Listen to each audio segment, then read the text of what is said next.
morning, children. Today we are going to discuss the relation between electric current and drift velocity. I hope you understood well what we have discussed in the previous session, that is the electric current, drift velocity. And now we are going to derive a relation between electric current and drift velocity.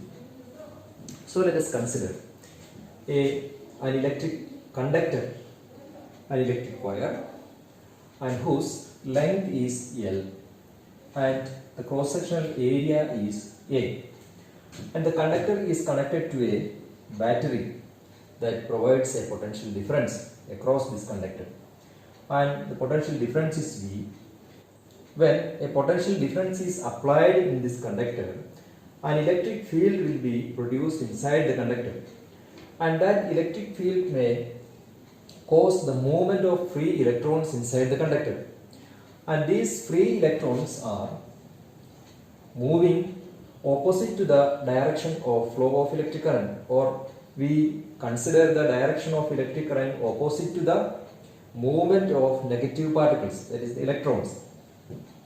So the total length of the conductor is L, and when this electron is moving in this conductor opposite to the direction of electric field, then the average speed of the particles or average velocity of the particles we termed as drift velocity, Vd.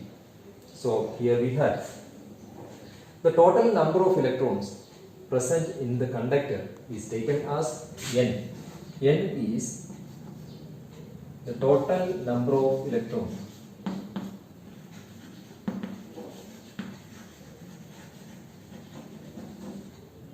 in the conductor, and also we have Vd is the drift velocity that we have already seen.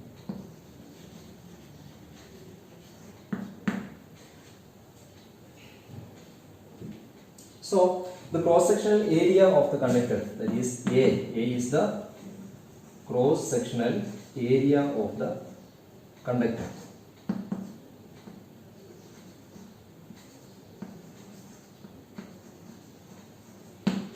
What will be the total volume of the conductor? The total volume of the conductor is, since the conductor is in the form of a cylinder, so the total volume of the conductor will be the cross-sectional area of the conductor and the total length of the conductor. That means, so we say total volume of wire can be taken as the product of the cross-sectional area and the total length of the conductor. If we have the total volume of the conductor, then now we can find out the total number of electrons present in the conductor. So what will be the total number of free electrons?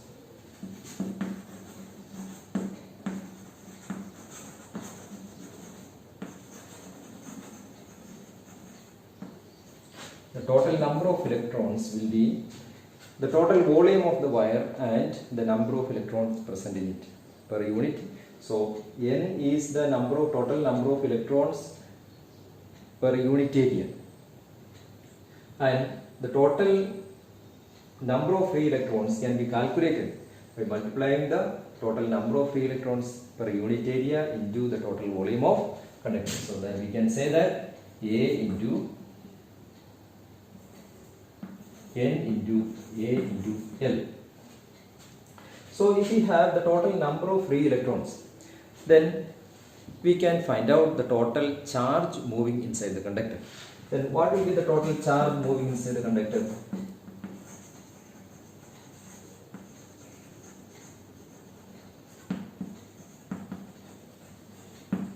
That will be the total number of free electrons present in the conductor multiplied with a number of one charge.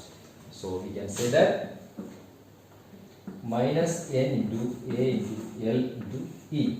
And why we have taken this minus sign here? So electron is a negative particle, Okay, it has a negative charge, therefore the total charge moving in wire will be minus N into A into L into E. If we have the total charge moving in the conductor, then we can find out the total electric current moving in the conductor. So we have the equation for electric current. What is the equation for electric current? Electric current is equal to electric current is denoted by the letter I, total charge divided by time, where T is the average time taken to the electrons moving inside the conductor. So the current value of current is the total charge divided by the time taken to move the conductor per unit volume. Then what will be then? So electric current is denoted by the letter I, and what is the total charge? The total charge is already we have calculated, minus N into A into L into. So we can write minus N into A into L into E divided by T. Here the I is equal to minus into L into A into A into L into E divided by T. Here the direction of electric current, as we already know that the direction, what is the direction of electric current? This is the direction of electric current, right? So the direction of electric current is in this direction, and the electron is moving in the opposite to the direction of electric current. So this direction of the electric current is always taken as positive. So then, and this value with the minus sign will be I is equal to N into A into L into E divided by T. And here the term L divided by T, that is the total length of the conductor divided by the time taken to move the electrons per unit length. L by T, that is we call it the drift velocity. So instead of L by T, we can write that is N into A into E into VD. So that is the drift velocity, where VD is equal to L divided by T. So this is the relation between the electric current and the drift velocity. So for electric current, we have electric current I is equal to Q divided by T, and we define the term electric current with respect to the drift velocity, that is N into A into E into VD. So we have seen that the relationship between drift velocity and electric current. So in that case, how does this drift velocity affects the cross-sectional area? So if we take a conductor has two different cross-sectional area, so it has a two different cross-sectional area. That means here A1 is the cross-sectional area of the one end of the conductor. Here A2 is the cross-sectional area of the other end of the conductor. Drift velocity is VD1 and VD2, and the electric current passing through the conductor I. How does this drift velocity affect, or the cross-sectional area of the conductor affects the drift velocity?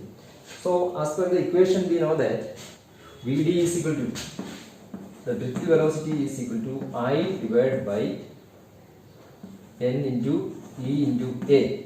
So that is from the previous equation we can get. So we have got I is equal to N into E into A into VD, and from that equation we can get the value of drift velocity VD is equal to I divided by N into E into A. And also we know that the drift velocity is inversely proportional to the cross-sectional area of the conductor. That means if the cross-sectional area of the conductor is, here we can see that A1 is less than A2. Okay, the cross-sectional area A1 is less than A2, and when the cross-sectional area is less, how does it affect the drift velocity? So from this equation we can say that VD is inversely proportional to the cross-sectional area. That means if the cross-sectional area decreasing, what will happen to the drift velocity? The drift velocity will increase, and when the cross-sectional area increases, the drift velocity will reduce. So if A1 is less than A2, then VD1 is greater than VD2. That is the condition here. So this is how the cross-sectional area of the conductor can affect the drift velocity of charge carriers. The next term is mobility. Then what do you mean by mobility? The mobility is defined as the drift velocity of a charge carrier per unit electric field is known as mobility. So the mobility is denoted by the letter mu. So we can define mathematically, we can express the mu. Mobility is drift velocity of electric charge carriers per unit electric field. So what is the drift velocity? Drift velocity is Vd and electric field is E. Mu is equal to Vd divided by E. And this mu also can be rewrite as, what is the equation for drift velocity? That is already we have derived in the previous session. That is equal to E into E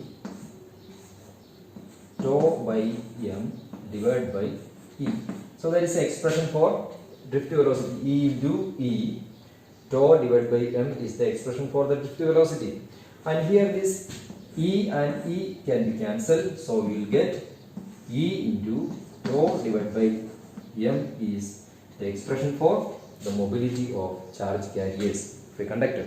So the SI unit of mobility is meter square per volt second is the SI unit for mobility of charge. Then how we can simplify or simply explain the mobility of a charge carrier? How easily the charge carriers pass through a conductor, and that ratio gives the mobility. That means if the resistance of a conductor is large, then the charge carriers cannot move easily or cannot easily pass through the conductor. Then the mobility is low. But if the wire or conductor provides least resistance, then the charge carriers can easily pass through the conductor or the wire. Then the mobility of the charge carriers are high. So that is how we can easily understand the mobility of charge carriers. And the next term is current density. What do you mean by current density? The current flowing through any cross-sectional area of the conductor is called the current density. The cross-sectional area of the conductor is A, and if a current I is passing through the electric conductor or the wire through a cross-sectional area A, then the current density of that conductor is represented as J. So mathematically we can express the current density of a conductor is J is equal to I divided by A. So the direction of the current density is always in the direction of electric current, and also we understand that it is a vector quantity. So it is always represented as a vector quantity. And assume that a conductor whose cross-sectional area is like this.